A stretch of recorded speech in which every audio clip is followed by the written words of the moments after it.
Does the world of AI feel a bit like this to you? 1,000 terms all flying around. Everyone's talking about agents and RAG and embeddings and guardrails, and you're just kind of supposed to know how it all fits together. Well, how about we put a structure to all this chaos? What if we could organize AI like chemistry organized the elements into families and periods and predictable reactions? Well, welcome to the AI periodic table.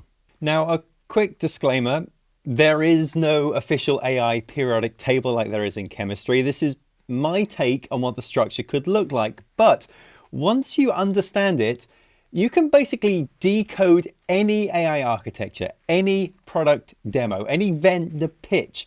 You'll see which elements they're using, how they connect, and then maybe even what might be missing. So let's fill in this table starting at the top. So you know what a prompt is, right?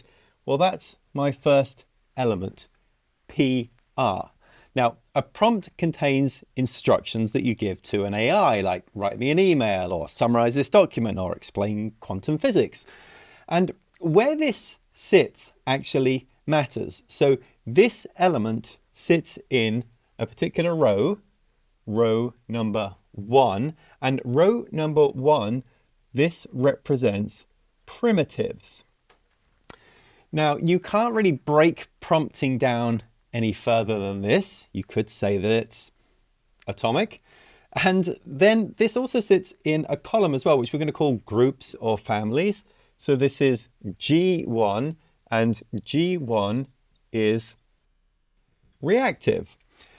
Because prompts are reactive. You change one word in your prompt, well, you're going to get a completely different output.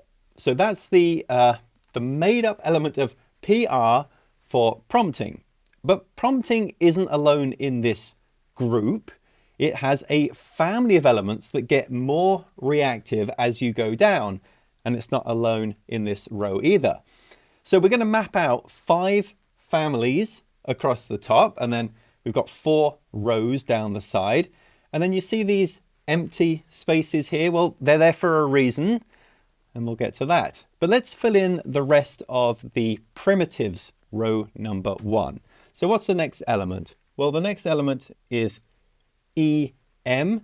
That's for embeddings. So if you've heard of vector databases or semantic search, you've probably bumped into embeddings because they are numerical representations of meaning. So you take some text like the cat sat on the mat, and you can turn that text into a list of numbers that capture its meaning, and similar meanings get similar numbers. It's still in row 1, it's a primitive, but this is in group 2 now. And we're going to call group 2 the retrieval family, because now we are actually retrieving stuff. Embeddings are how AI systems search and remember. Okay, now we're going to skip ahead to the end here, to the next element. That's the element of LG, the large language model, the LLM, you know, like ChatGPT and Claude and IBM Granite, you know these. And this goes all the way over here into this family, which we're calling G5, and G5 is the models family. These are, well, kind of the noble gases, the stable foundational capabilities that everything else reacts around. And notice that row 1 here, it only has 3 elements, prompts and embeddings and LLMs. That's it. And that's because in some ways, everything else in AI is built from combining these primitives. All right, let's move on to row number 2 now. And the first element here is the element of FC.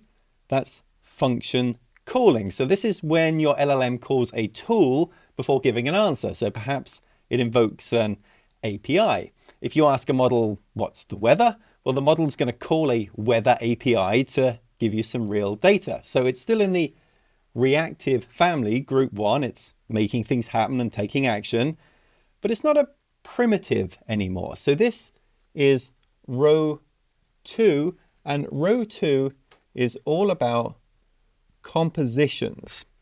You need a model and structured output and tool integration. That makes a composition.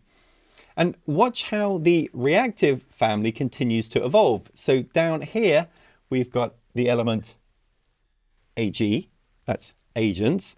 Now these use think, act, observe loops. So the AI plans, it takes an action, maybe using function calls, and it observes the result, and it keeps going until it reaches a goal.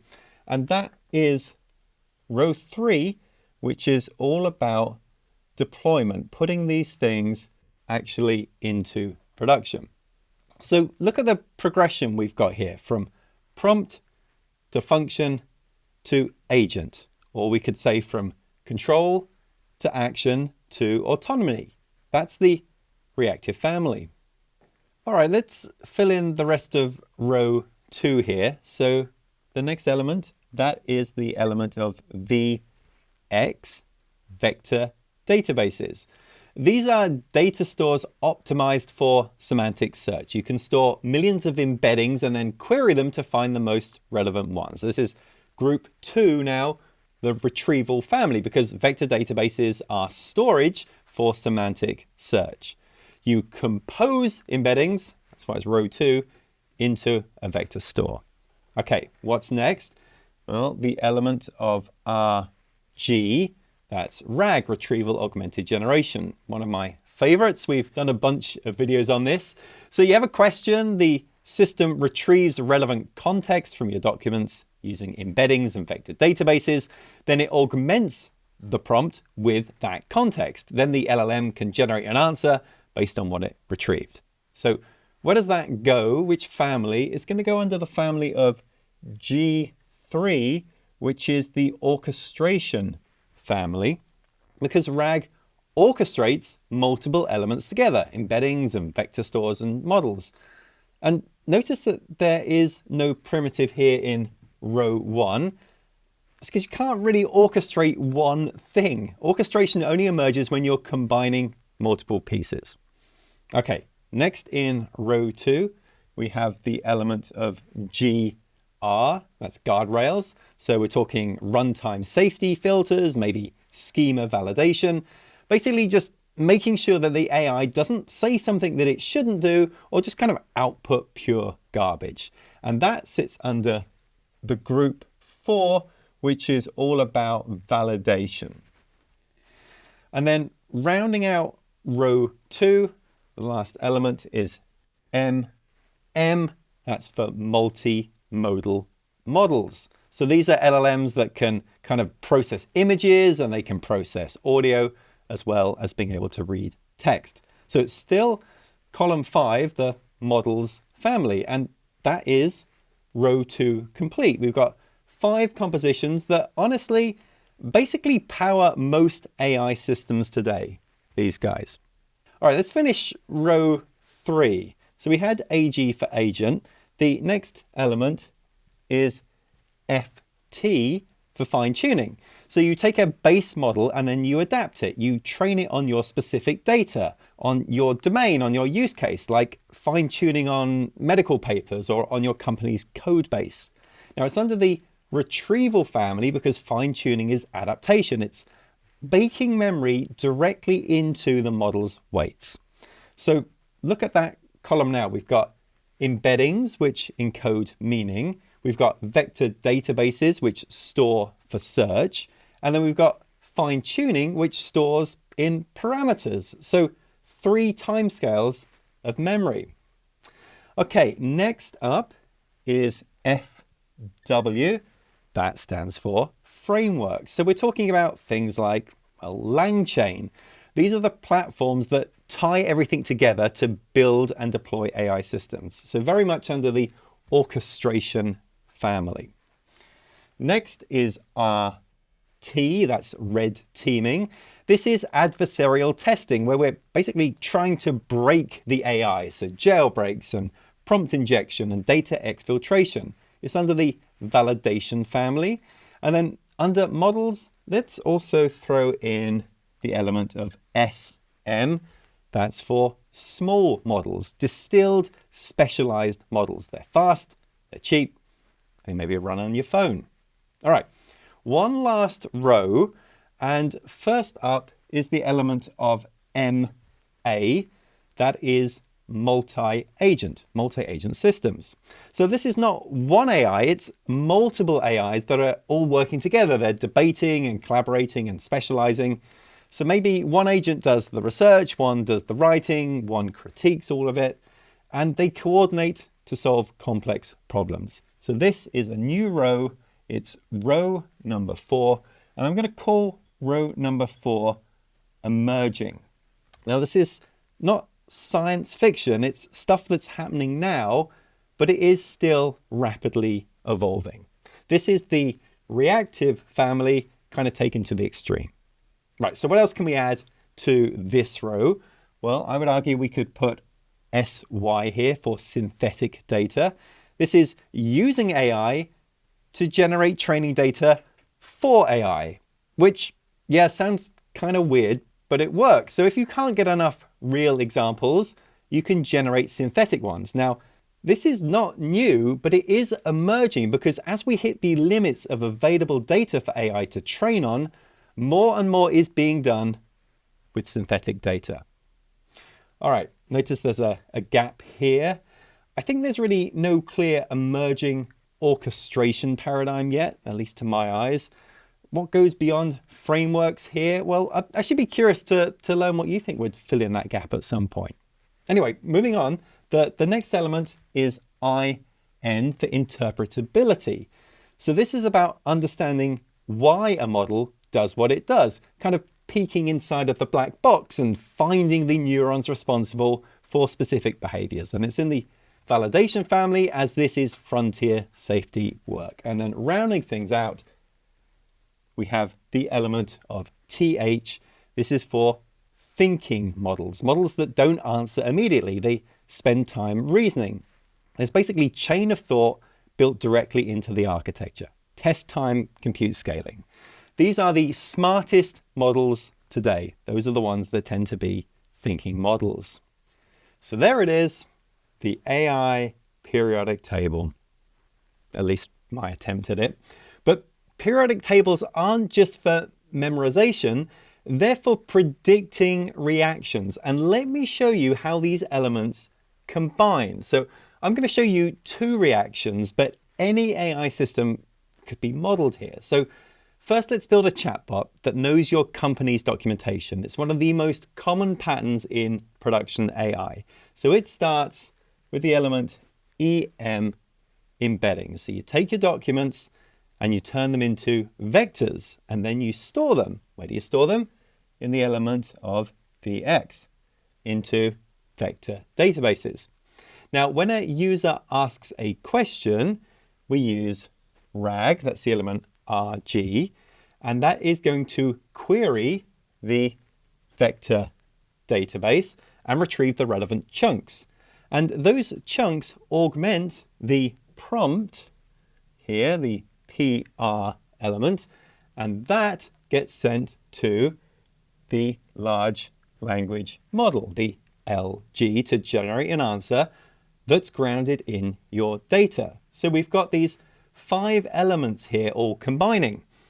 And actually, smart companies are going to probably add in one more element as well, and that is the element GR of guardrails, because this kind of wraps the whole thing in safety filters and makes sure that the model isn't going to be leaking sensitive information. So that's production RAG. All right, one other reaction I wanted to show you, which is the agentic loop.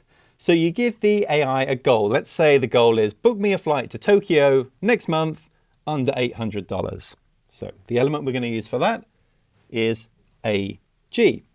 Now, the AG agent is going to take that goal and it's going to break it down. So first the agent needs to search flights, then check the calendar, then compare prices, and then book.